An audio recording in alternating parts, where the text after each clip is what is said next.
Hello everyone, welcome back. Today we will revise about acute angle closure glaucoma or acute angle glaucoma. So it is also known as acute glaucoma or narrow angle glaucoma, and it's a medical emergency. Acute angle glaucoma occurs due to rise in intraocular pressure secondary to an impairment of aqueous outflow. And about 1 in 1000 people can get acute angle glaucoma during their lifetime. So, there is a sudden blockage of drainage of aqueous humor fluid out of eye, and because of that, the pressure inside eye rises quickly. And it can damage optic nerve and cause permanent loss of vision. So, what are the risk factors? Pupillary dilatation, hypermetropia, and certain medicines can cause acute angle glaucoma. Now we'll see how that occurs.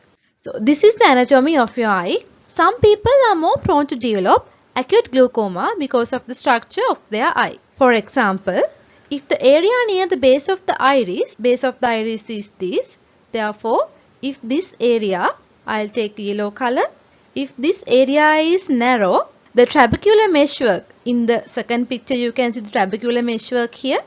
The trabecular meshwork can become blocked more easily, and also if the lens is more thicker and sits further forward than normal, this can have the same effect too.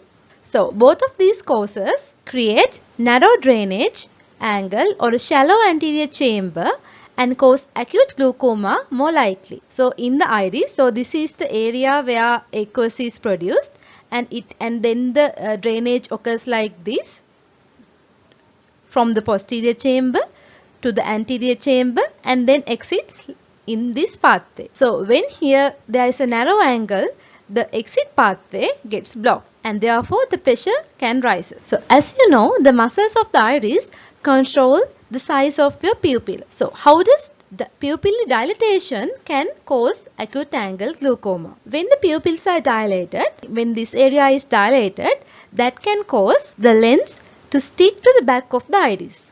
So I'll take another color, green color, so that this area can stick back to the back of the iris. Therefore, this can block the route of the aqueous humor through the iris from the posterior chamber to the anterior chamber. The aqueous fluid collects behind the iris and therefore can cause the iris to bulge forwards and block the trabecular meshwork. This further prevents drainage of aqueous fluid from the eye. Therefore, the pressure rises rapid, and it's a known factor that it is likely to happen in people with a thin and floppy iris or a shallow anterior chamber. So I think now the pathophysiology of the acute angle glaucoma is more clear to you. When you understand the pathophysiology, it's more easy to answer your MCQ and Viva question. How does the patient with acute glaucoma presents to you? Usually there is a red eye which is severely painful, and the pupil is semi-dilated, non-reacting, and there are features like headache and systemic symptoms like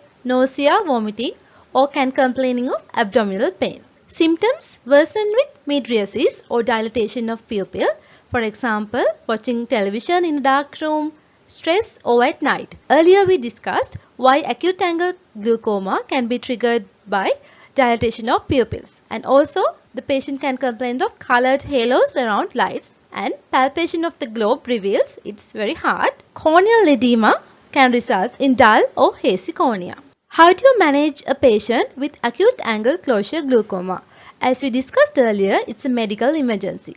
Therefore, you should prescribe topical glaucoma medications with intravenous acetazolamide.